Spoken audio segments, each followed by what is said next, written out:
Yo, hey, how's it going?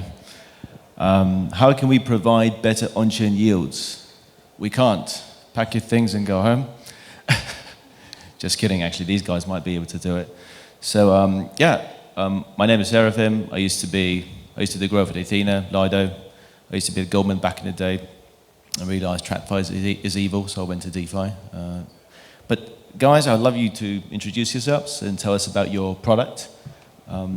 Let's start with Sidney. Sure. So very glad to be here. My name's Sid Powell. I'm the CEO and co-founder of Maple Finance. For those who don't know us, we are an on-chain asset manager with around 4 billion AUM. Unpacking that a little bit, our primary focus is institutional lending. So we do over-collateralized loans to trading firms, exchanges, family offices. But in each case, it's over-collateralized with Bitcoin, Sol, ETH, XRP, really any large cap. We've been around for about 6 years, and we've done cumulatively around 9 billion in loans to date. So yields are very near and dear to our hearts.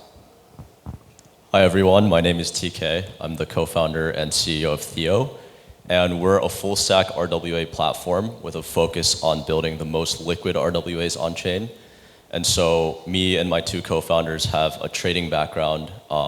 We think that RWAs will really take off once you build them in a way where it's easier to market make and easier to provide liquidity.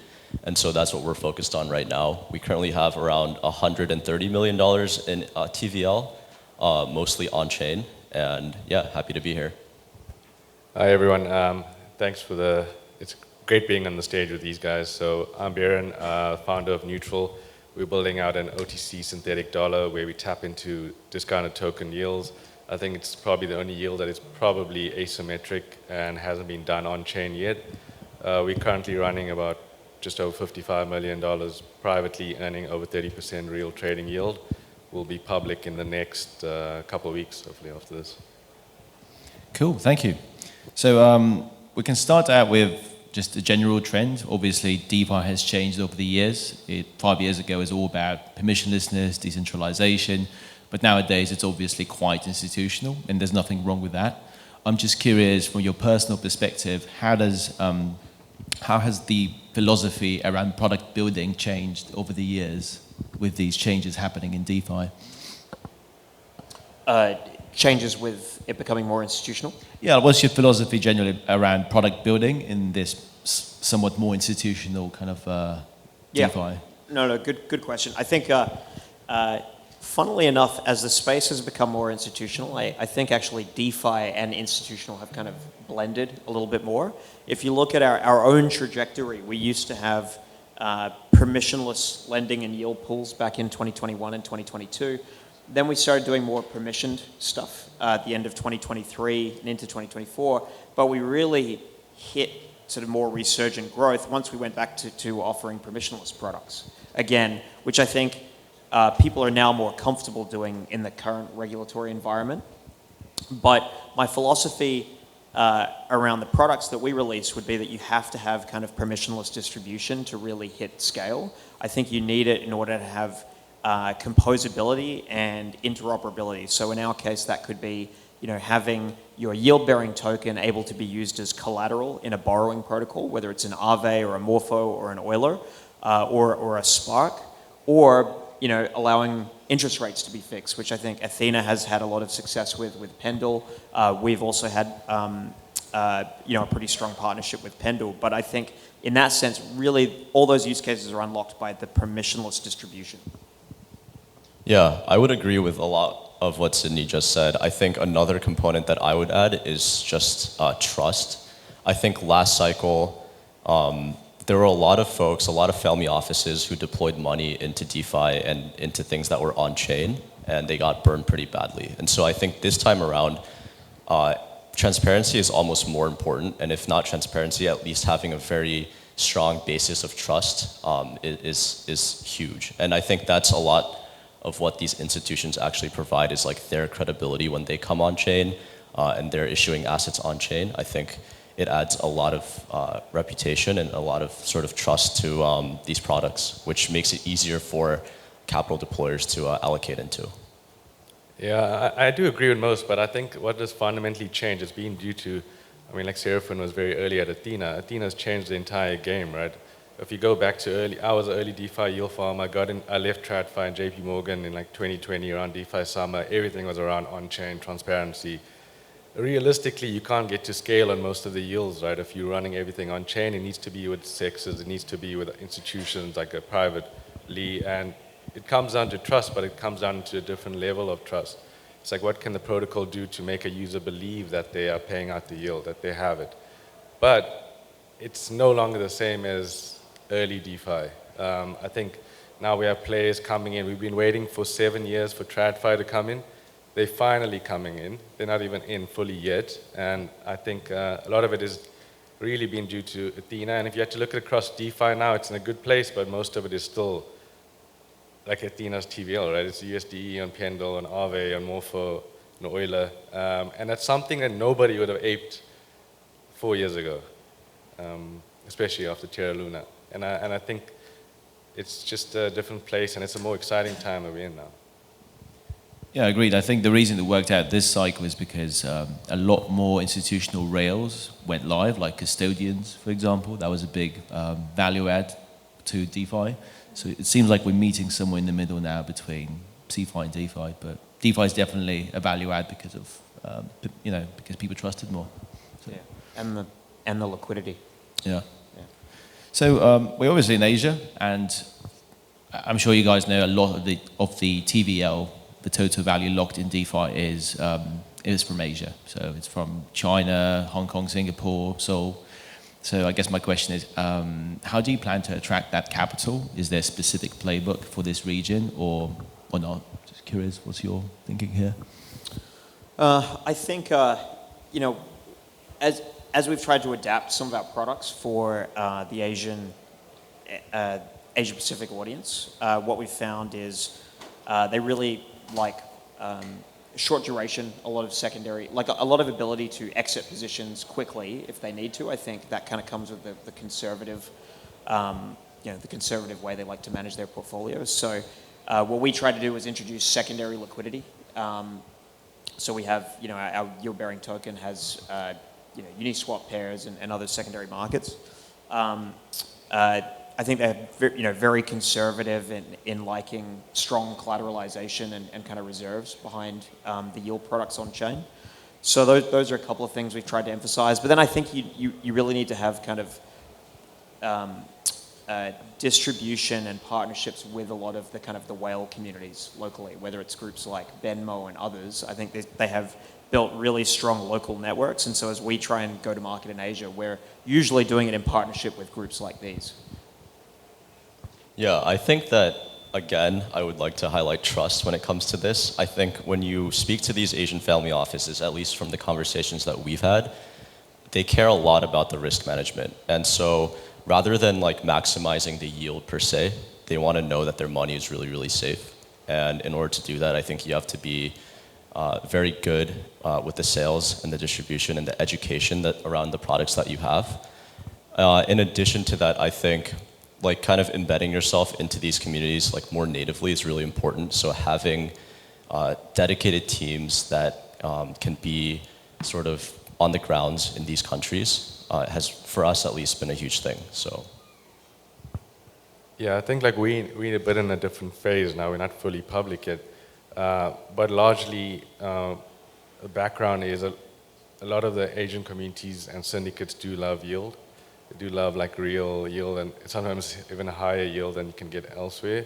And there are also a lot of big trader communities. So largely that's where we have started Neutrl and where our LPs are actually from. Half of my team are actually based in Hong Kong and Singapore, and I moved from London to Dubai. And I think it's a different type of reality that you have to see, that a lot of the Western areas or even Europe hasn't really caught on. And there's a lot more innovation that's happening out. So if you can actually get on the grassroots level, you can use certain institutional custodian partnerships like everyone mentions here, and people can trust that, and your security is good, and then you actually make people money, and hopefully they come back and you make them more money, and that's largely it is for a different level. Right? Yeah, actually, I just think personally, Asia is such a big market simply because they need to find a home for their money, and very often these Chinese guys just, they have to move around to Singapore, to Hong Kong, and that's kind of why they're so big in this space. So it's good you guys are trying to tackle that in a specific way. Right, so I mean, projects that succeeded this cycle, from at least what I've seen, they're trying to, they're able to tackle inflows from outside of DeFi. So Hyperliquid is permissionless, obviously, anyone can trade there. Ethena has a TradFi compliant setup. Pump.fun is trying to tackle streamers, right? So how should a DeFi founder attract flows from outside of the core CT community, in your opinion? What is the next thing? I mean, DATs is obviously big, so some of those flows could go into DeFi, but what do you think? I think if you're a DeFi founder today and you want to attract more traditional capital, you have to have, you also have to have like a permissioned access point as well, or you have to have some kind of ability to deal with them OTC, because a lot of them might not be comfortable with smart contracts or wallet management, or they might need to sign legal documents or face a counterparty. So in our case, we have like a Reg D offering where they sign documents facing us.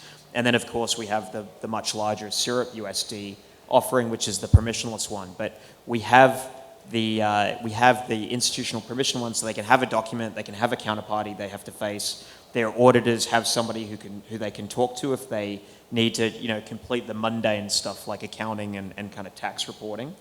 And then they have a very heavy emphasis on risk management. So, they'll have investment committees, you'll have to do a bunch of DD calls with them and really show that you're kind of buttoned up on the risk management side. So in our case, that's over collateralization for the loans, how we manage liquidations, and ultimately them getting comfortable that there is a real source of yield there. Yeah, I would agree.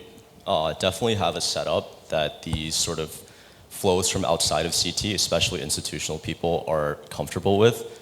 I think one really good strategy is to work with companies that kind of act as bridges. So an example would be like custodians. They have a lot of institutional clients, people that aren't really CT native, but they also have very good knowledge of what goes on in crypto. And if you work closely with the ones who have good reputations, I think that goes a long way into making these institutional investors feel more safe and just feel more comfortable with working with you. Look, I think there's probably a lot that I have to learn from you guys because you've been doing it for a bit longer. But largely, I fully agree. I think there's only so much TVL in DeFi. It's the same money going around. It's just the way it works. And so our first investor was actually a guy who started one of the biggest hedge funds in London. No crypto like DeFi experience, right? He was one of the biggest creditors at FTX. That's all he knew about crypto and distressed investing. So it's largely tapping into these type of networks and getting guys like that to be comfortable. And I fully agree. I spent like 2 hours explaining to him how a smart contract works, how could he get onto the DApp and how can he deposit and whatnot. But it's work that you have to do, and you have to, there's still a long way to go, right, until it's integrated into custodians and other things. Yeah, I think what's interesting about hedge funds, like the ones in London, for example, is that they're quite comfortable now with their prop books, which are significant anyway. Although it sounds like when they want to actually use client money for DeFi opportunities, they sort of want some sort of a KYC, extra permission setup like BlackRock's. But maybe that would change as, we take more and more risks, and maybe Vance gets elected, I don't know. We can do whatever we want soon, maybe, we'll see. So I have specific questions for each one of you. For Behrin, I had a question, because your strategy is a delta neutral strategy, essentially, using OTC claims and perps. And from my Ethena days, I remember the biggest concern from every user was, can this scale? It clearly did to $14 billion. But my question is, what is the common piece of feedback or concern people flag with your strategy? And how do you usually tackle that or respond to it? Yeah, I think scalability is a very good question, right? Because everyone can offer high yield, and we see it across DeFi, many things, when it's at a smaller number. The largest thing is, on purpose, we do not share a lot of our information around the strategy yet, because I think it's also good to get FUD for actual marketing and mindshare in the space. But realistically, the first person I spoke to about creating this protocol was Guy from Ethena, to see if it even made sense. Before this, we were running these trades privately with our own capital, pretty decent demand. But like to actually get to a different scale, you need to wrap it into synthetic tokenized form. But saying that, with that now you have to have complete different risk parameters. And realistically, we'll only deploy 10 to like 15% into OTC ARB. The rest of it is actual liquid delta neutral, using things that are actually in DeFi right now. We could use like maple or syrup and stuff for a portion of the book, but you need liquidity and access pretty fast. On the OTC side, I could deploy $350 million like this week into blue chip top 25 tokens at anywhere a discount 30 to 40%.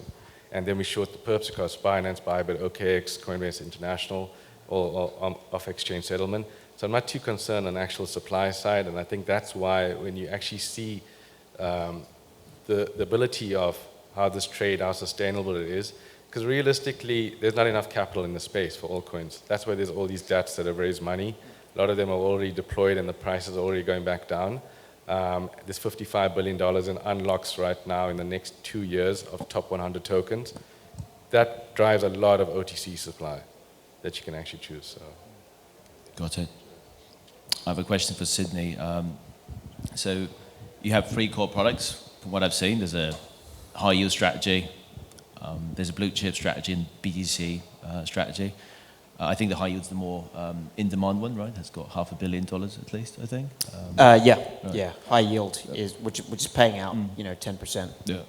I'm curious, what do you think is the next hot product people want to see? Is it just using different collateral types for higher yield, just going up the risk curve, or something entirely new? It doesn't have to be like proper alpha, but just from what you've seen, what do you think is the next thing on the product line? For us? For you guys specifically. Yeah. So, I mean, most of our growth over the last 12 months has come from the Syrup USD product, which is the permissionless one, probably closest to the high yield product in that it can deal with multiple types of collateral and is composable through DeFi. But the next product for us is going to be Syrup BTC. So this will be a yield-bearing version of BTC, but effectively we're running the same playbook. So we've had an OTC BTC staking product, as in OTC meaning people can deal directly with us. But now we're creating a wrapped token of that, which you'll be able to use through DeFi, and it will produce a yield. So that'll be coming this quarter, and that's probably what we're most excited about. And then on the Insto side, we're actually working on a kind of securitization deal. So this is something where hopefully we could get it rated. So we would be providing effectively a facility backed by crypto loans that we could get a rating on, and then start to sell that to traditional investors. So we've got kind of a foot in each door. We've got to play on the DeFi side, Syrup BTC, and then we've got to play on the Insto side. Finger in every pie. Nice. Yeah. Okay. I have a final question with TK. So tokenizing T-bills has recently become a bit more competitive. We've seen that with the USD, the hyperliquid proposal. They're trying to, they want some yield that is given away to Coinbase and Circles and such. It's becoming quite easy to tokenize T-bills at this point, although I know you guys are going to have more products than just that. I'm just curious, kind of, how does a tokenizer differentiate themselves in today's market? Is it like different asset types? Is it juicing up the yield somehow? And also, why hyperliquid? I'm just curious. Yeah, that's a great question. So I think the way that we're trying to differentiate is by making the most liquid, basically tokenized assets on chain. And the way that you do that, if you look at RWAs like traditionally, there's a lot of friction points that prevent market makers from like efficiently market making these things on chain. And that could include things like T+1 or T+2 settlement, really high fees for minting and redemption. And we're trying to work on each of those issues and basically remove them so that it's much easier for a market maker to come in and profitably provide liquidity to these assets on chain. And so right now, there's a lot of RWAs issued on chain, but if you actually look at the liquidity for them, it's really, really low. even for things like money market funds. And we currently have around 120 mil TVL in our money market fund, and it trades anywhere from $4 to $5 million a day, all on chain on Hyperliquid, Uniswap, across Ethereum based in Hyperliquid.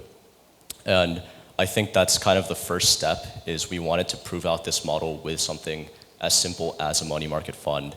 And for us, really the next goal is to go up the risk curve, get into things like commodities, private credit, things that are a little bit more risky. And if we can make those liquid on chain as well, I think it'll be really, really interesting. And why Hyperliquid? I'm just curious. Oh, you're right. I mean, it's where all the traders are right now, right?